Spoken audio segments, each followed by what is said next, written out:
happening now isn't working. Those who are in detention,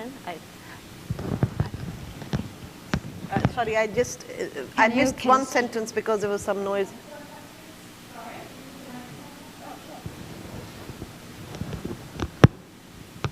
Press?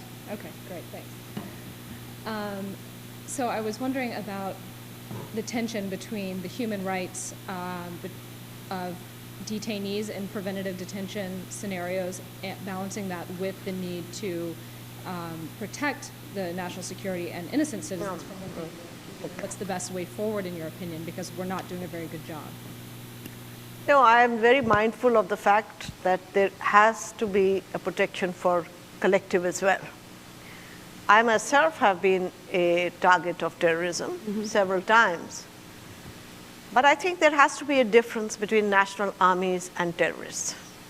While you do expect that national armies will and national security forces will stay within a certain framework, terrorists may or may not. That's why we call them terrorists.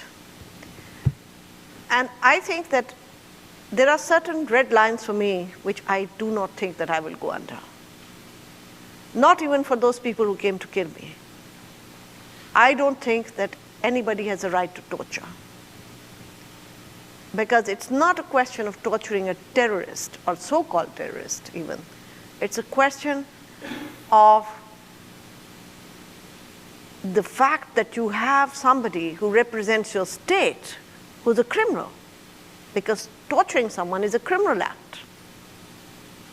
And these principles have not come out of the goodness of people's hearts alone, but also because they deteriorate society. They deteriorate your own security forces. Yes, how do you balance it?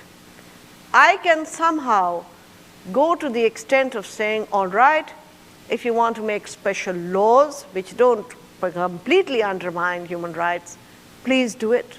If you want to try them in special courts, very, very few of them, please do it.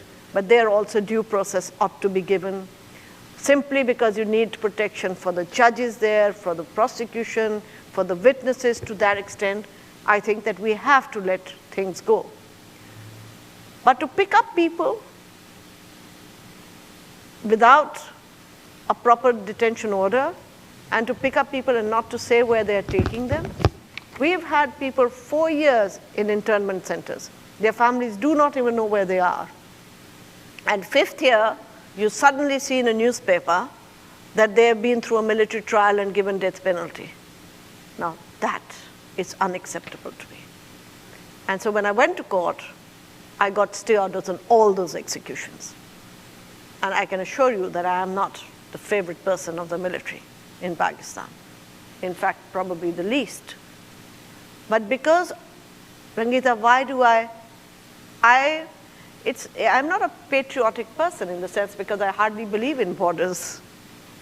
But there is an energy in that society. There is a warmth in that society that I have received.